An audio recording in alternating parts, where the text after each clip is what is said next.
انسانوں کا احسان اگر انسانوں پر ہوتا ہے وہ تو کسی نہ کسی طرح ہم ادا کرنے کی، چکانے کی کوشش کرتے ہیں کہ چلو انہوں نے ہماری ضرورت پوری کی، ہم ان کی ضرورت پوری کر دیتے ہیں۔ لیکن اللہ تعالیٰ وہ تو کسی چیز کا محتاج نہیں۔ اللہ کا شکر ہم کیسے ادا کریں سوائے اس کے کہ ہم سجدے میں گر جائیں اس کے آگے، ہم اس کی حمد کریں، ثنا کریں، مدح کریں، تعریف کریں، بڑائی بیان کریں، بہت بہت تعریف کریں، ہم اس کے آگے جھک جائیں، اس سے لپٹ جائیں، اللہ سے ہم پیار کریں، بہت محبت کریں، ہم اللہ کے عشق میں گرفتار ہو جائیں۔ واقعی اگر کسی کے عشق میں گرفتار ہونا ہی ہے، غلام اگر بننا ہی ہے کسی محبت کا، تو وہ تو اللہ کی محبت کا غلام بنے۔ یہ ہے سلیوری آف لو۔ اور یہ محبت کی غلامی سے جب عبادت وجود میں آتی ہے، یہ بہترین عبادت ہوتی ہے۔ دل شکر سے لبریز ہو رہا ہو، چھلک رہا ہو شکر انسان کے دل کے اندر، الحمدللہ اللہ تو نے کتنا دیا، تو نے کتنا نوازا، تیرا احسان۔ سورہ فاتحہ تو شروع ہی ہوتی ہے الحمدللہ رب العالمین، کل شکر کل تعریف اللہ کی جو تمام جہانوں کا پالنہار ہے، پروردگار ہے، رب ہے۔ اب اسی کی تعریف کی جا رہی ہے، اس کی پاکی بیان کی جا رہی ہے کہ سبحان الذی خلق الازواج کلھا مما تنبت الارض ومن انفسہم ومما لا یعلمون۔ پاک ہے وہ ذات جس نے جملہ اقسام کے جوڑے پیدا کیے، خواہ وہ زمین کی نباتات میں سے ہوں، خواہ ان کی اپنی جنس یعنی نوع انسانی میں سے، یا ان اشیاء میں سے جن کو یہ جانتے تک نہیں۔ یہ بھی ایک امیزنگ فیکٹ بیان کیا جا رہا ہے، حیرت انگیز حقیقت بیان کی جا رہی ہے کہ خلق الازواج کلھا، کلھا ہر چیز کا جوڑا ہے، وداؤٹ ایکسیپشن، بغیر استثناء کے۔ جب یہ آیات نازل ہوئیں، انسان کیا جان سکتا تھا کہ اس رب نے کیا کچھ جوڑے بنائے ہیں۔ بہت سے بہت وہ اپنی آنکھوں سے جن چیزوں کو دیکھ پاتا تھا انہی کے جوڑے دیکھ رہا تھا۔ اس نے کہا چلو ٹھیک ہے، مرد اور عورت زوج ہیں، جوڑا ہے، کپل ہیں۔ لیکن اللہ نے فرمایا کہ جو اللہ نے تخلیق کی ہے چیز، سب کے جوڑے ہیں۔ اکیلا اگر ایک ہے بغیر جوڑے کا تو وہ اللہ ہے بس۔ اللہ کا کوئی جوڑا نہیں، وہ واحد ہے، احد ہے، اکیلا ہے، یکتا ہے، یونیک ہے۔ باقی سب مخلوقات کے جوڑے، کون کون سے جوڑے؟ ایک تو بائیولوجیکل اپوزٹس ہوتے ہیں، نر اور مادہ۔ پھر الیکٹریکل فیلڈ میں اگر آپ جائیں تو الیکٹرکلی پازیٹیو اور نیگیٹو چارج ہوتے ہیں۔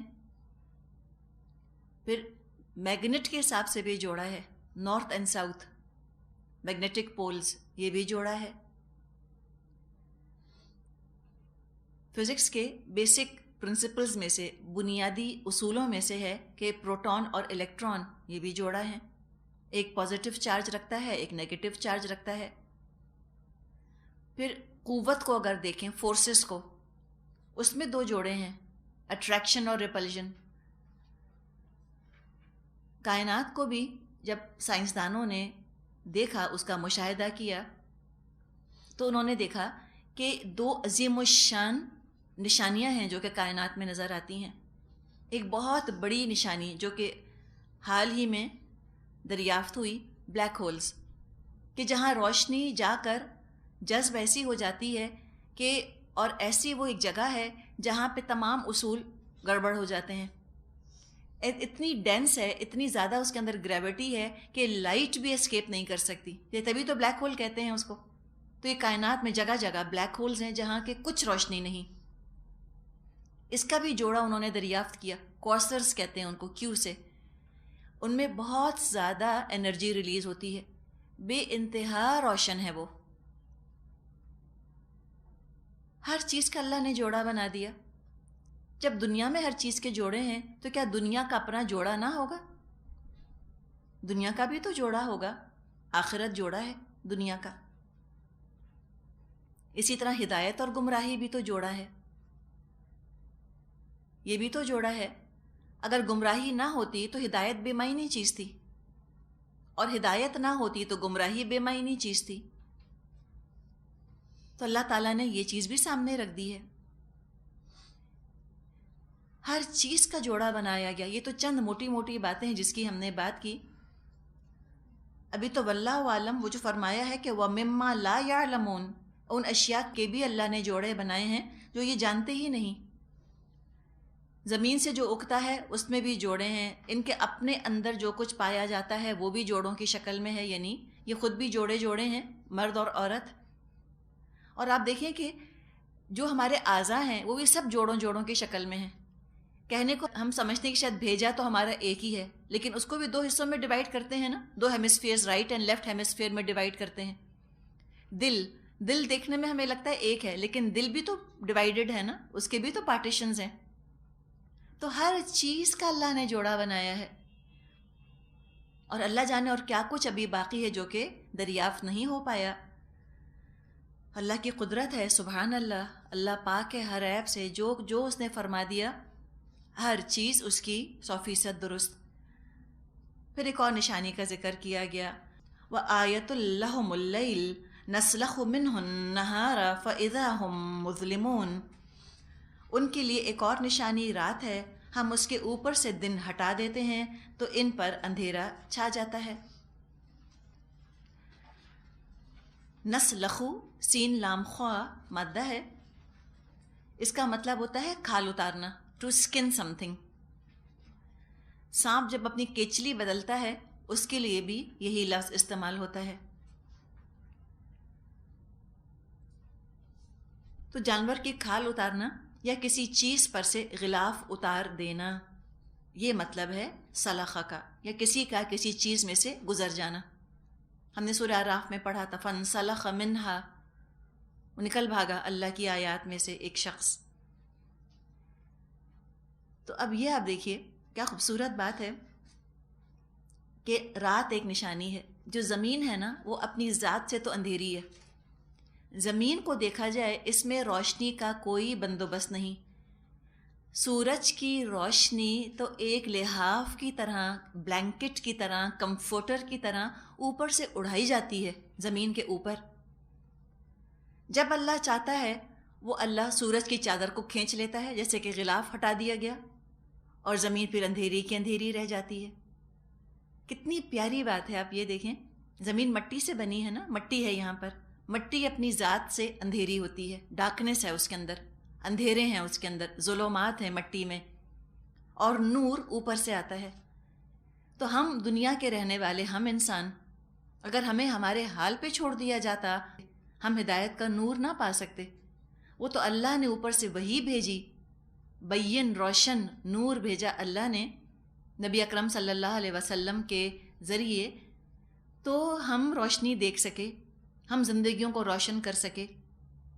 تو جن کی زندگیوں میں اس آسمانی وحی کا نور نہیں، وہ اندھیروں کے اندر ہیں، اور جن کی زندگیوں میں نور ہے وہ کہاں سے آیا ہے؟ صرف اور صرف اللہ کے کلام سے۔ تو بڑا خوبصورت یہ انداز ہے، جو زبان سمجھتے ہیں وہ اس کی خوبصورتی محسوس کر سکتے ہیں۔ نسلخ منہ النہار، ہم دن کی چادر کھینچ لیتے ہیں، ہم دن کا غلاف اٹھا دیتے ہیں ان کے اوپر سے، فَإِذَا هُمْ مُظْلِمُونَ، تو وہ اندھیرے میں رہ جاتے ہیں۔ پھر آگے ایک اور نشانی کا ذکر کیا گیا، وَالشَّمْسُ تَجْرِي لِمُسْتَقَرٍّ لَهَا ذَلِكَ تَقْدِيرُ الْعَزِيزِ الْعَلِيمِ، اور سورج وہ اپنے ٹھکانے کی طرف چلا جا رہا ہے، یہ زبردست علیم ہستی کا باندھا ہوا حساب ہے۔ سورج کا چلنا یہ تو کسی کے وہم و گمان میں نہ تھا، آج سے 1400 سال پہلے۔ تو یہاں بتایا گیا کہ سورج چل رہا ہے۔ ایک زمانہ آیا جب لوگ کہتے تھے کہ زمین اپنی جگہ رکی ہوئی ہے اور کائنات زمین کے گرد گھوم رہی ہے۔ پھر ایک زمانہ آیا جب انہوں نے کہا کہ نہیں، سورج اپنی جگہ رکا ہوا ہے اور زمین سورج کے گرد گھوم رہی ہے۔ دونوں باتوں کی نفی کی گئی ہے قرآن کے اندر۔ فرمایا کہ نہیں، زمین تو اپنی جگہ چکر لگا ہی رہی ہے، اگلی آیت میں ہم دیکھ لیں گے، سورج خود بھی چل رہا ہے، یہ اسٹیشنری نہیں، ساکت نہیں ہے، اس کا روٹیشن بھی ہے اور اس کا ریولیوشن بھی ہے۔ اب پتہ چلا سورج جو ہے اپنے سولر سسٹم کو، اپنے خاندان کو لے کر 20 کلومیٹر پر سیکنڈ کی رفتار سے حرکت کر رہا ہے، اور یہ جو پوری ہماری گیلیکسی ہے ملکی وے، یہ بھی اپنے مدار پر حرکت کر رہی ہے، اور سورج جو ہے یہ ملکی وے کے گرد گھوم رہا ہے، اس گیلیکسی کے گرد، اس کہکشاں کا یہ چکر لگا رہا ہے سورج۔ ایک چکر جو ہوتا ہے سورج کا، جو ملکی وے کا سورج لگاتا ہے، 250 ملین ایئرز میں پورا ہوتا ہے، 250 ملین سال میں ایک چکر جو ہے یہ پورا اپنا کر لیتا ہے۔ تو یہ بات بھی یہاں فرما دی گئی کہ سورج بھی چل رہا ہے اپنے مستقر کی طرف۔ ابھی سولر سسٹم کو لے کے کہاں جا رہا ہے، کس سمت میں جا رہا ہے؟ کہتے ہیں کوئی سٹار ہے ویگا، VEGA، ویگا۔ تو سورج، سائنسدان آج کہتے ہیں کہ سورج جو ہے اپنے خاندان کو لے کر سٹار ویگا کی طرف سفر کر رہا ہے، آگے بڑھتا چلا جا رہا ہے، اور قرآن نے تو 1400 سال پہلے یہ بات بتا دی۔ فرمایا یہ تو زبردست اور علم والے کا اندازہ ہے جو کہ مقرر کیا گیا ہے۔ آیت 39 فرمایا والقمر قدرناہ منازل حتی عاد کالعرجون القدیم، اور چاند اس کے لیے ہم نے منزلیں مقرر کر دی ہیں یہاں تک کہ ان سے گزرتا ہوا وہ پھر کھجور کی سوکھی شاخ کی مانند رہ جاتا ہے۔ ارجون یہ رباعی ہے، اس کا مادہ عین را جیم نون، ارجون۔ ارجون کا مطلب ہوتا ہے خشک گابھا۔ خشک گابھا سمجھتے ہیں، کوئی چیز جو بالکل ڈرائی ہو جاتی ہے۔ بلکہ آپ آج کل دیکھتی ہوں گی لوگ گھروں میں ڈرائی ڈیکوریشن جو کرتے ہیں، اس میں وہ بعض دفعہ وہ کھجور کا سوکھا ہوا گابھا ہی رکھتے ہیں، بالکل وہ چاند کی ہلال کی شیپ کا ہوتا ہے، سوکھا ہوا، بالکل کرو ہو جاتا ہے، وہ ہلکا سا، ذرا سا اس کے اندر تھوڑا سا خم آ جاتا ہے۔ تو جو گابھا ہوتا ہے، جو خشک ہو گیا ہوتا ہے، خالی ہوتا ہے، پھل نہیں ہوتا، اس کے اندر خالی کور اور جھلی جیسی ہوتی ہے، اس کو ارجون کہا جاتا ہے۔ تو چاند کا بتایا گیا کہ چاند اپنی منزلیں طے کرتا ہے، شروع کا یہ ہلال ہوتا ہے، پھر یہ کامل ہو جاتا ہے، بدر ہوتا ہے، پھر بیچ کے جو سٹیجز ہیں وہ قمر کہلاتے ہیں۔ تو مختلف منزلوں سے گزرتا ہے یہاں تک کہ یہ بالکل باریک سا ہلال سا بن کے رہ جاتا ہے۔ چاند کو اللہ تعالیٰ نے کیلنڈر سا ہے جو کہ بنا دیا، آسمان میں لٹکا دیا اس کو۔ جس زمانے میں گھڑیاں نہیں ہوتی تھیں اور کیلنڈرز نہیں ہوتے تھے، اور یہ دونوں چیزیں تو بہت ہی ابھی کی ایجاد ہیں، کچھ عرصہ پہلے ہی ایجاد ہوئے ہیں، کیلنڈرز بھی اور گھڑیاں بھی۔ تو جب سے انسان زمین پر آیا، وہ چاند ستاروں کو دیکھ کر ہی وقت کی رفتار کا اور مہینوں کی رفتار کا اندازہ لگاتا تھا۔ انسان نے یہ دیکھا کہ 12 چاندوں کے بعد وہی موسم آ جاتا ہے دوہرا کر، تو 12 مہینوں کا سال بنایا گیا۔ اسی طرح ستاروں کی وہ گردش دیکھا کرتے تھے، موومنٹ دیکھا کرتے تھے، اس سے گھنٹوں کے گزرنے کا، رات کے پہر گزرنے کا بھی اندازہ ہوتا تھا ان کو۔ چاند کا کیا مقام، چاند کی پوزیشن دیکھ کر بھی وہ اندازہ لگا لیتے تھے کہ رات کا پہلا پہر ہے یا یہ رات کا پچھلا پہر ہے۔ اور چاند کا طلوع اور غروب ہونا، طلوع غروب سے مراد کیا، یعنی کہ چاند کا ابھرنا، یہ سب دیکھ کر یہ اندازہ لگا لیتے تھے کہ یہ مہینے کا شروع ہے، مہینے کا بیچ ہے، مہینے کا آخر ہے۔ چاند کی پوزیشن سے بھی اور چاند کے سائز سے بھی اندازہ لگا لیتے تھے۔ تو چاند تو ایک ایسا کیلنڈر ہے کہ جاہل سے جاہل بھی اس سے وقت کا اور مہینوں کا حساب رکھ سکتا ہے۔ تو اللہ تعالیٰ نے منزلیں مقرر کر دیں۔ اب سورج اور چاند کی مجبوری کیسی بیان کر دی گئی ہے کہ کتنے پابند ہیں۔ تم ان کو پوجتے ہو، تم چاند کو پوجو گے، چاند تم پر اختیار رکھتا ہے۔ قدرناہ، اللہ کہتا ہے ہم نے تو اس کی منزلیں مقرر کی ہیں، پابند تو ہم نے اس کو کیا ہے۔ سورج کی تم پوجا کرو گے، سورج کا تو حال کیا ہے، کتنا پابند ہے۔ للشمس ينبغي لها ان تدرك القمر، سورج کے بس میں یہ نہیں ہے کہ وہ چاند کو جا پکڑے، اتنا مجبور، ایسا محکوم ہے وہ، تو کیسا پابند ہے۔ تم کہاں اس کی پوجا کرنے لگے ہو؟ پوجا کرنی ہے تو اس کی پوجا کرو جس نے کہ چاند اور سورج کو بنایا اور ان کو تمہارے لیے مسخر کر دیا، پابند کر دیا، بغیر کسی صلے کے تم سے تمہاری یہ خدمت کیے چلے جاتے ہیں، کسی صلے کی تم سے توقع نہیں رکھتے۔ سورج کی مجال نہیں چاند کو جا پکڑے، وَلَا اللَّيْلُ سَابِقُ النَّهَارِ، اور نہ رات دن پر سبقت لے جا سکتی ہے۔ اب یہ سب کچھ کب ہوگا؟ اگر سائنٹیفکلی ہم دیکھیں، یہ اس وقت ہوگا جب یونیورس کا آرڈر بدل جائے، جب کائنات میں کوئی بڑا حادثہ پیش آ جائے، تب یہ ہوگا کہ یہ اپنے اپنے آربٹ سے، اپنے اپنے مدار مقام سے ہٹ جائیں گے، اور ہو سکتا ہے کہ پھر مدار سے ہٹنے کی وجہ سے جو سارا انٹرکٹ ڈیلیکٹ بیلنس قائم ہوا ہے، نازک میزان قائم ہوا ہے کائنات میں، وہ درہم برہم ہو کے رہ جائے۔ اور اس میں پھر کیا ہوگا؟ جمع الشمس والقمر، سورج اور چاند جمع کر دیے جائیں گے قیامت جب آئے گی تو، یعنی سب اپنے اپنے مداروں سے ہٹ جائیں گے، کشش ثقل ختم ہو جائے گی، بیلنس ڈسٹرب ہو جائے گا۔ تو فرمایا یہ کوئی اپنی جگہ سے ہٹ نہیں سکتا، سب کو اللہ تعالیٰ نے فکس کر دیا ہے، ان کو شریعت دے دی ہے، ان کو ایک راستہ بتا دیا ہے۔ وَكُلٌّ فِي فَلَكٍ يَسْبَحُونَ، سب ایک فلک میں تیر رہے ہیں، سب ایک فلک میں تیر رہے ہیں۔ اور کلن کا لفظ آپ دیکھیے، ہر چیز اپنے مدار اور محور میں گھوم رہی ہے۔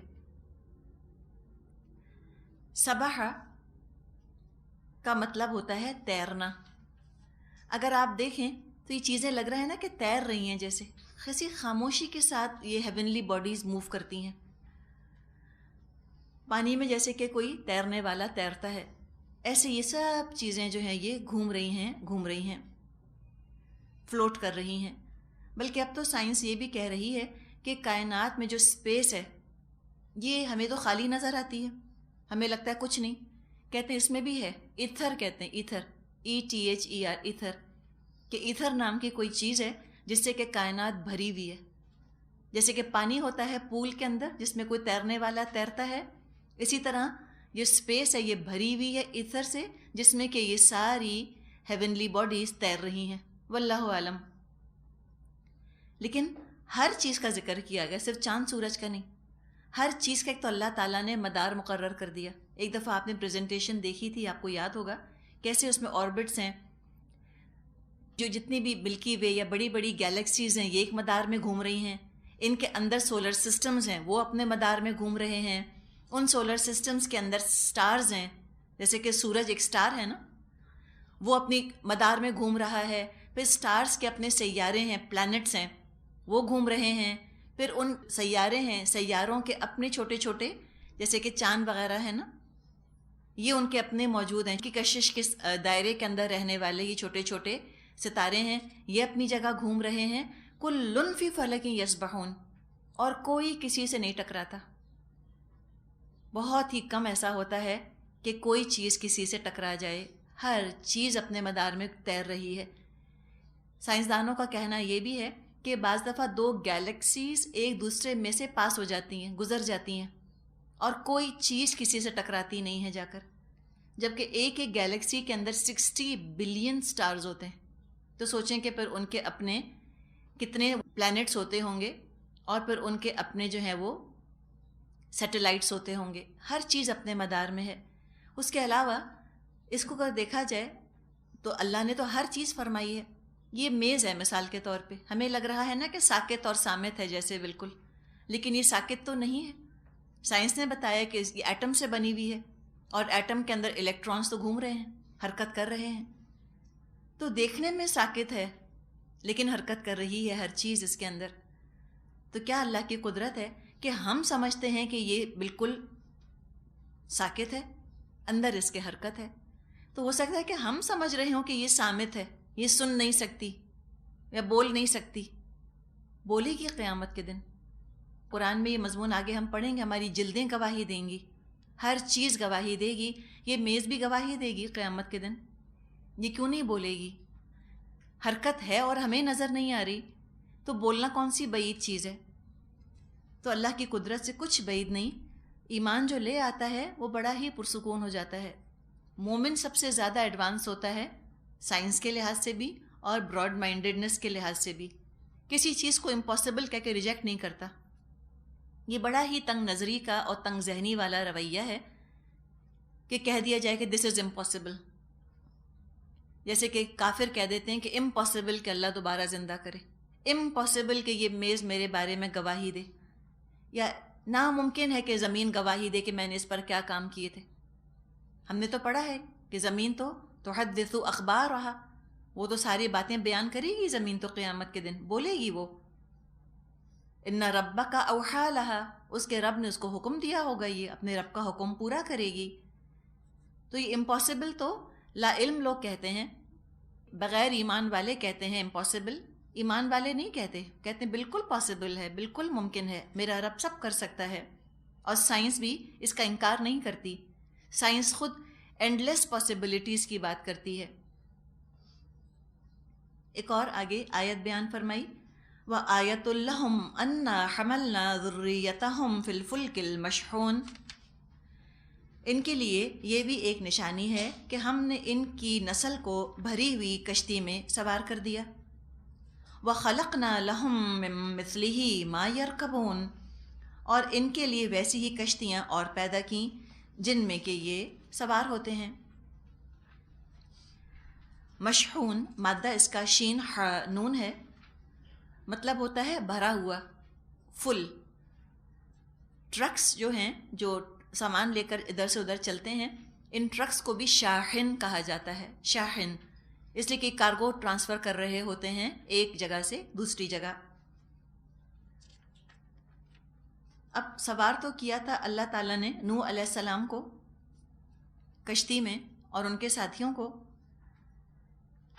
لیکن اگر نوح علیہ السلام کو اللہ تعالیٰ سوار نہ کراتا تو آج ہم بھی نہ زندہ ہوتے، ہم بھی وجود میں نہ آ سکتے. نوح علیہ السلام کو آدم ثانی کہا جاتا ہے. آگے پڑھیں گے ہم سورہ صافات میں کہ اللہ تعالیٰ نے انہی کی ذریت کو باقی رکھا، نوح علیہ السلام کی.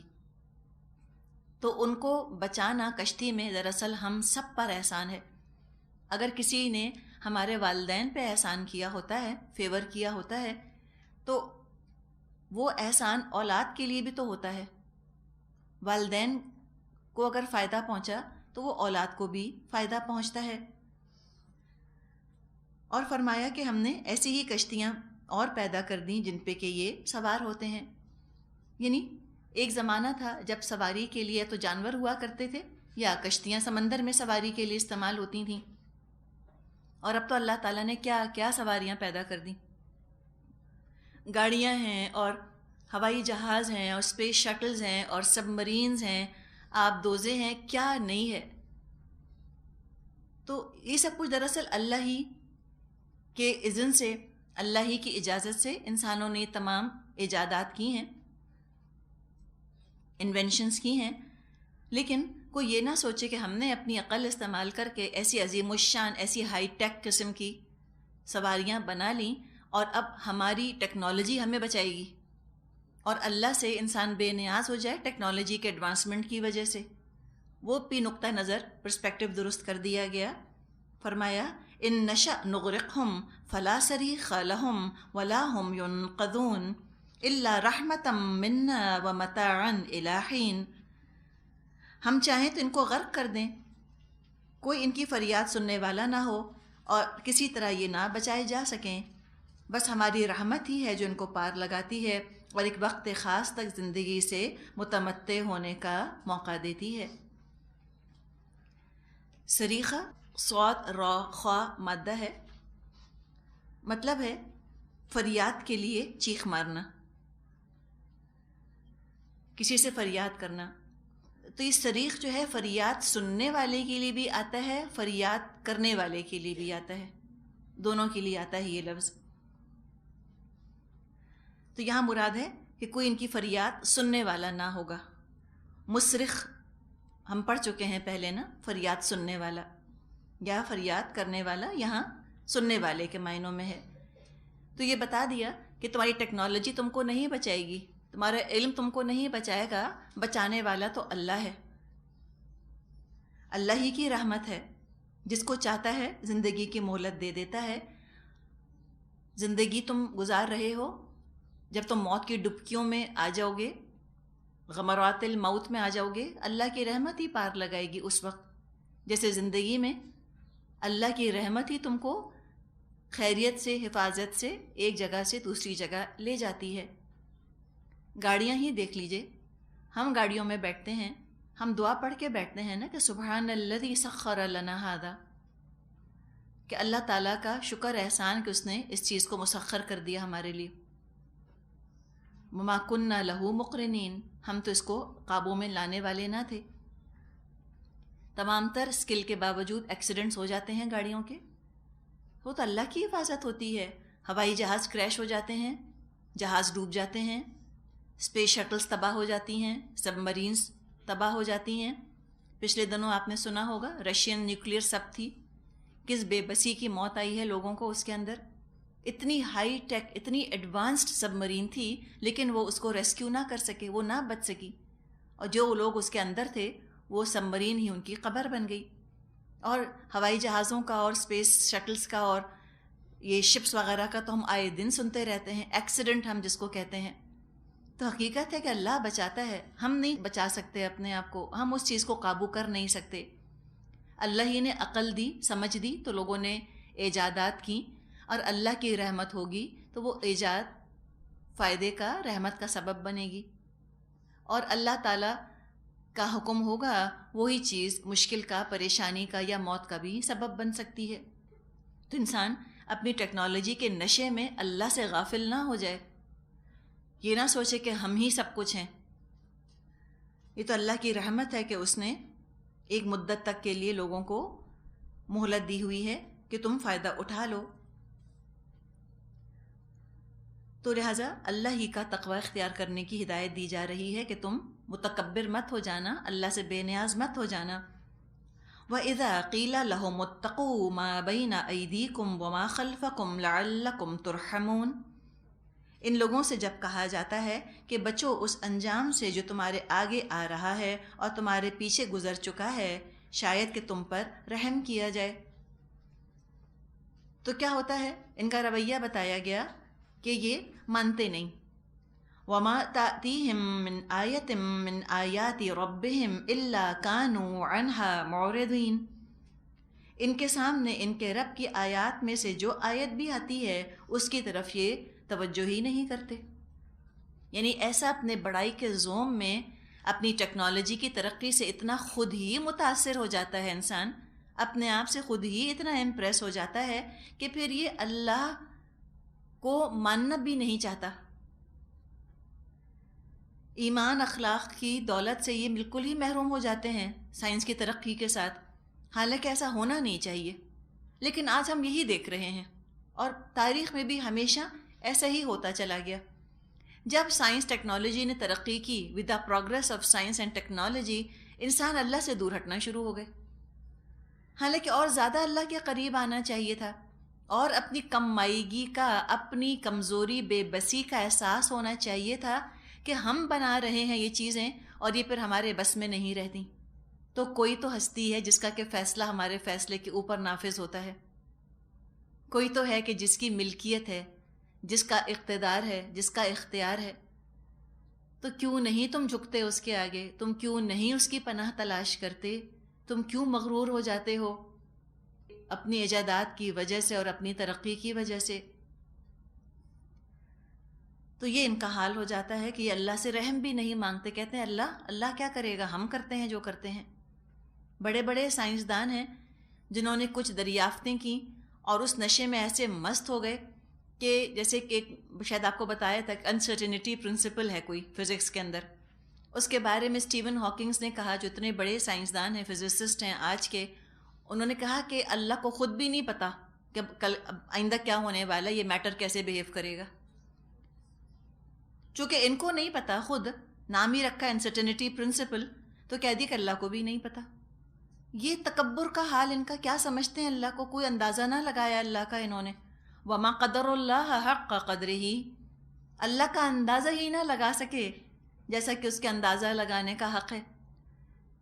ایسے یہ ڈیلیوٹ ہو گئے. تو ایک آنکھ تو اتنی روشن دنیاوی علم کی، اور وہی کی آنکھ بالکل بند